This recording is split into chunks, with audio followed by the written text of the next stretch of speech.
Haryati, Ya. jadwal kita hari ini kan katanya mau pasang implan ya? Ya. Oh iya. Dulu udah pernah pasang implan sebelumnya ya? Udah. Sekarang mau dipasang implan lagi. Ya. Kalau yang pakai implan yang pertama dulu berapa tahun, Bu?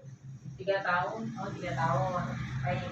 Sekarang saya kasih tahu dulu ya, Bu Haryati ya. Ya. Di sini ada macam-macam metode KB sebenarnya, jadi bukan hanya implan aja ya, Bu. Di Ya. sini ada alat kontrasepsi dalam rahim, itu biasa disebut kalau masyarakat itu spiral atau Ya. IUD yang dipasang di mulut rahim ya. Terus Ya. ini ada pil KB.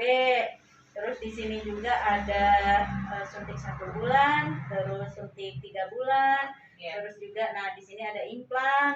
Terus kalau yang tubertomi vasektomi ini nih namanya steril biasanya disebutnya. Ya. Terus ada kondom. Jadi kalau pakai kondom itu termasuk KB juga tuh, Bu. Ya. Nah di sini ada yang paling terakhir itu ada MAL, metode alami laktasi. Ini biasanya pada ibu yang menyusui yang baru melahirkan. Ya. Nah kalau sekarang kan Bu Haryati mau pakai yang implan ya. Implan.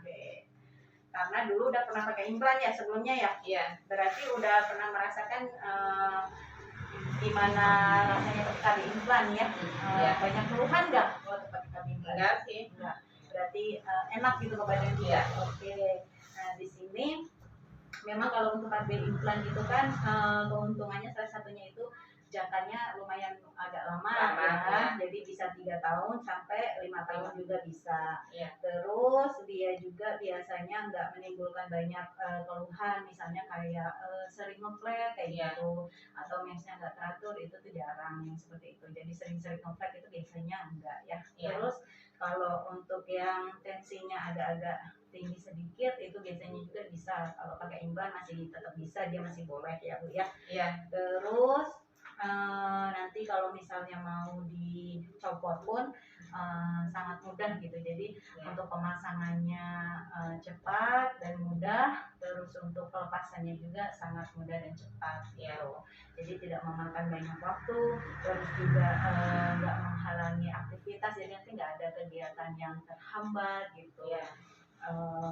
Paling nanti sesudah 1 minggu sesudah dipasang implan, tangan yang dipasang implannya kan nanti bagian kiri biar nggak ganggu aktivitas, nanti diistirahatin dulu selama seminggu. Jadi jangan dulu buat kerja yang berat-berat tangan yang sebelah kirinya gitu. Nanti kalau udah seminggu kontrol lagi ke sini, 1 minggu sesudah dipasang implan, tangan yang dipasang implannya kan nanti bagian kiri biar nggak ganggu aktivitas, nanti diistirahatin dulu selama seminggu. Jadi jangan dulu buat kerja yang berat-berat tangan yang sebelah kirinya gitu. Nanti kalau udah seminggu kontrol lagi ke sini, dilihat, dicek hasilnya bagus, udah mulai bisa aktivitas biasa gitu ya. Terus juga di sini saya jelaskan dulu ya, Bu ya. Kekurangannya sebenarnya ada dari implan itu sendiri, yaitu dia nggak bisa mencegah dari penyakit menular seksual gitu, kayak seperti HIV, terus sifilis dan penyakit menular lainnya, itu dia nggak bisa dicegah dengan KB implan ya. Terus nanti kalau di sini juga harus berhenti memakai implan kalau misalnya tiba-tiba nih ternyata ada riwayat sakit jantung atau tiba-tiba kena stroke. Nah itu harus segera dicopot implannya. Terus sering sakit kepala, penglihatannya itu tuh sering kabur, kunang-kunang kayak gitu. Terus juga mengalami kondisi atau masalah kesehatan yang baru. Jadi tiba-tiba pokoknya kalau yang dulu pas pakai implan yang pertama kan nggak ada keluhan. Misalnya nanti dipasang yang sekarang, tiba-tiba kok rasanya beda sama yang dulu, mulai ada keluhan ini, keluhan itu segala macam, langsung aja dibawa ke bidan, nanti dicek ya, dikontrol gitu. Tapi sebenarnya lebih banyak manfaatnya ya, Bu ya, daripada kekurangannya gitu untuk KB implan itu sendiri. Terus nanti kalau misalnya sudah dipasang implan, misalnya di bagian lengannya tiba-tiba kok benjol atau kemerahan, terus keluar nanah, itu harus segera cepet-cepet diperiksain ke bidan, Iya. ya, jangan didiemin aja. Nanti setelah dipasang 1 minggu ibu harus kesini untuk kontrol lagi, Iya. gitu ya. Terus juga tidak mengganggu. Paling ini kalau misalnya untuk baru-baru dipasang, biasanya dia sih memang ada komplek-komplek sedikit gitu, tapi itu nggak apa-apa ya, karena dia penyesuaian hormon dari iklannya itu tadi.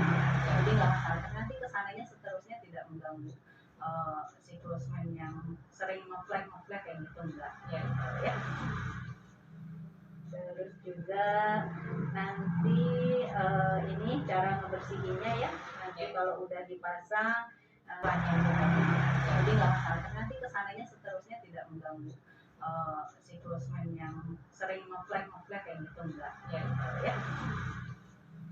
Terus juga nanti ini cara ngebersihinnya ya, nanti kalau udah dipasang itu harus tetap steril, bagian lengannya nggak boleh basah dulu, nggak boleh kena air, jadi harus tetap kering sampai nanti si kulitnya tadi itu bisa nutup baru itu aman gitu ya. Jadi biar nggak terjadi infeksi gitu.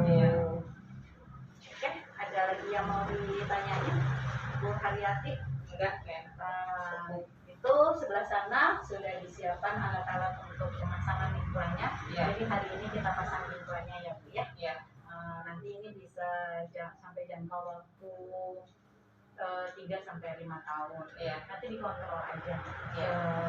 Setahun sekali boleh, atau misalnya ada keluhan gitu, dikontrol ke sini ya Bu ya. Oke, sudah siap? Ya. Baik. Jadi Bu Haryati, nanti prosedurnya sebenarnya sama aja kayak yang dulu. Kan sebelumnya sudah pernah pasang implan, jadi sudah tahu ya pasti prosedurnya seperti apa. Jadi sekarang saya jelasin sedikit lagi ya, biar ingat.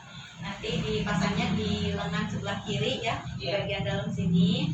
Nanti agak disayat sedikit. Terus implannya itu dipasangnya di bawah kulit banget.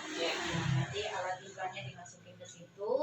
Habis itu cuma sedikit aja lubangnya yang kita bikin luka ya. Nah nanti dia bisa nutup sendiri. Makanya itu selama seminggu dia nggak boleh kena air, nggak boleh lembab kayak gitu. Terus nanti rasanya itu harus diganti setiap kali misalnya lembab atau basah, atau misalnya setiap hari boleh diganti. Jadi biar dia tetap steril, tetap bersih, jadi nggak infeksi nanti luka sayatannya gitu ya. Terus nanti juga dibaalin, terang aja dibius ya, dibius lokal, jadi nggak akan terasa nyeri. Nanti Ibu Haryati nggak akan ngerasain sakit gitu ya. Oke, baik. Udah. Bu, saya baalin dulu ya Bu ya.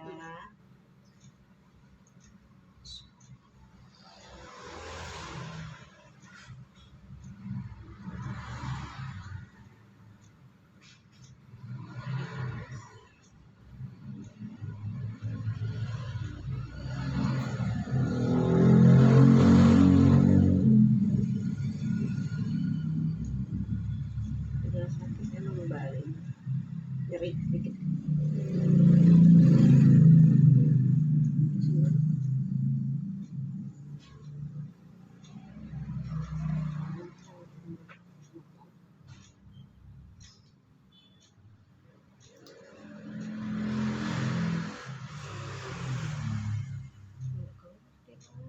Ke bawah aja, ke bawah.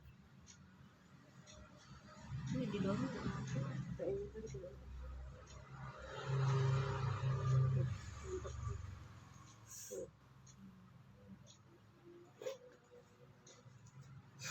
Oh, saya nggak pulang.